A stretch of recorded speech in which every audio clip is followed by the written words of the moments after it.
It's lunchtime. I am prepping my super healthy lunch that I brought today, ramen noodles. I am just really excited about writing, which we've been working on narrative writing, and we do writing before lunch. Oh gosh, that's not enough water. We've been working on making our writing better by showing instead of telling. And so today the kids were so excited about just showing in their writing the different actions and details and just describing more. And when I was I was modeling for them today how I could make my story that I started working on yesterday, how I could make it better not yesterday, I started working on this on Monday, I think.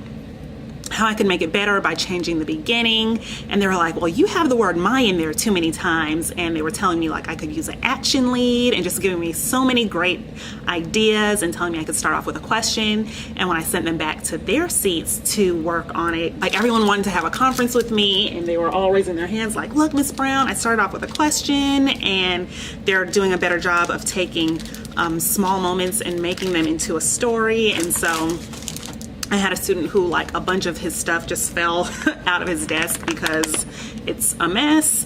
And so the student sitting next to him like turned it into a story, and she started off with an action lead like talking about how all the stuff was just flying out of his desk. And so I am just so happy about that. Writing is not one of my favorite things to teach because it's so subjective, and that can be kind of tricky for me. Like I can be very black and white, like right and wrong, and that's not writing at all. But I feel like I'm doing the best job teaching narrative writing this year than ever before, and I still like by far I'm not the best, but it's going really well, and so I'm very happy about it. And I'm excited because of how excited my kids have been about doing narrative writing. And on the days that we don't get to it, they're like, oh, Miss Brown, we didn't do writing today. And I'm just like, sorry guys, we just didn't get to it. But they're loving it, and I'm loving that they're loving it. So this was my lead at first. I had so much fun at the cookout with my family, and then this is what I changed it to. I dashed through the field chasing my cousins and laughing the whole time. You'll never catch me, they yelled.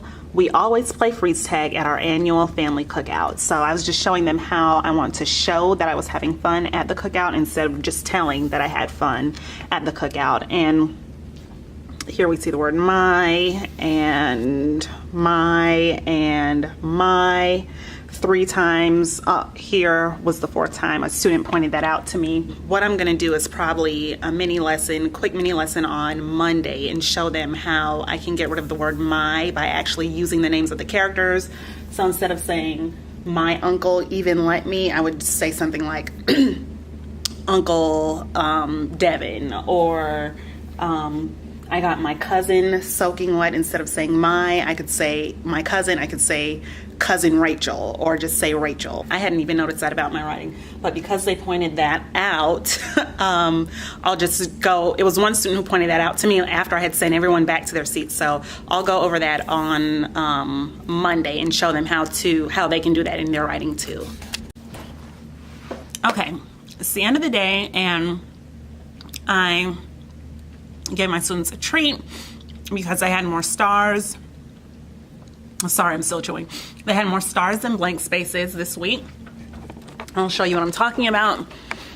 I do the scoreboard for whole brain teaching. This side, there's usually a smiley face here, a frowny face here, and they get tally marks. And then if they have more tally marks on the smiley side, they get a star at the end of the day, and they had more stars than blank spaces this week. Monday was Labor Day, so it was crossed out. And then they get a treat on Friday if there's more stars. So I picked these up yesterday from Dollar Tree.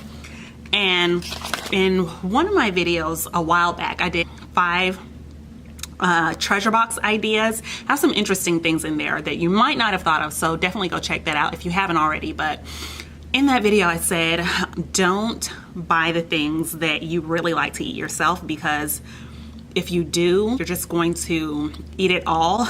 And it's what's happening right now. So today was a little bit of an interesting, this afternoon was different.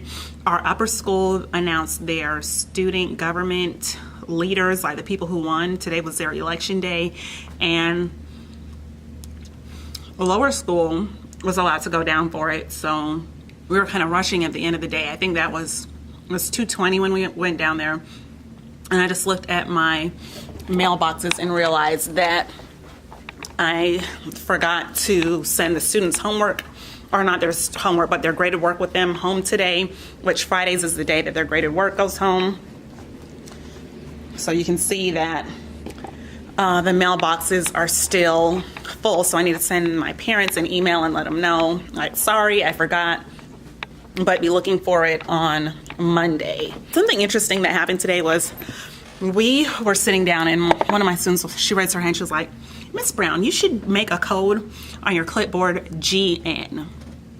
And this is my clipboard right here, and this is what I use for my behavior system. Oh, sorry, I just keep eating, but it's really good.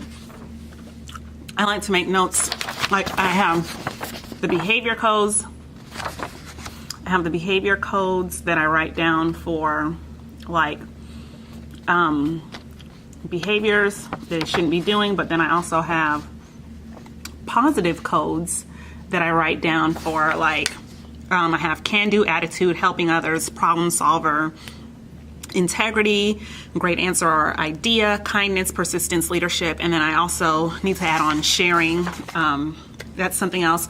So I don't just write down like the bad things. I like to also notice when they're doing things well, so that I can send little notes home about that, or if I have to reach out to a parent, like if I have it written down, then I'll be more likely to remember, you know, when that child's name comes up, to mention those good things. But she was like, you should do GN for getting on nerves.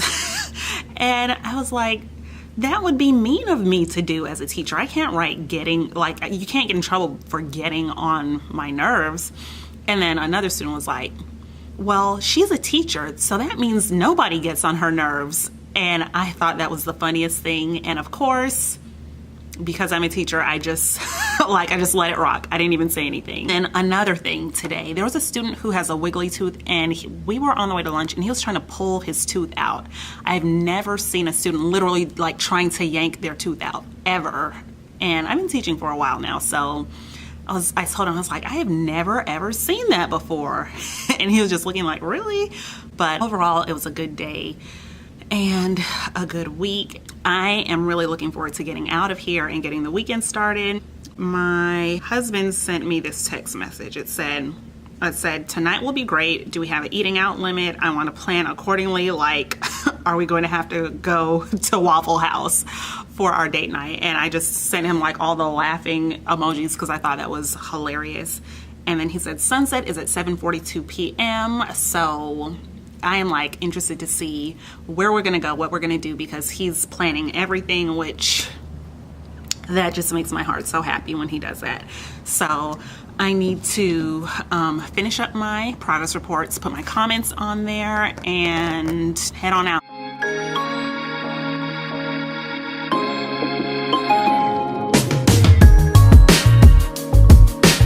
So I just dropped Ian off at, well, actually I didn't drop him off. I came to his nanny and papa's house to drop off his pajamas and some clothes for tomorrow, because I am going on a date with Kevin tonight, and I can't believe I was the one who actually suggested that Ian spend the night at his grandparents' house. I finally weaned him in July, like right before school started on August, right before I went back to school on August 1st, and I never really wanted him to spend the night, you know, without me until he was finally weaned. And I was walking in the house and like getting ready to go down the stairs and drop his stuff off, and I was just like saying a prayer like, Lord, I just pray that you'll comfort his little heart, like let it be okay with him, let it be okay with me, because normally when I come, like I'm coming to pick him up and he's leaving with me.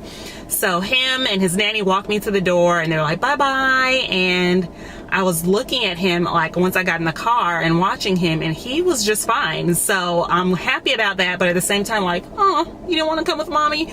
But anyway, I'm really glad that he's okay. I'm okay, and I'm ready to go and have some fun with Kevin. All right, guys, gonna end the vlog out here. We just finished up our date night. We went to the beach. We went to Ted's for dinner, and then I was like, I want some ice cream. So we went to Kilwins, and I don't actually eat ice cream, but I do eat sorbet.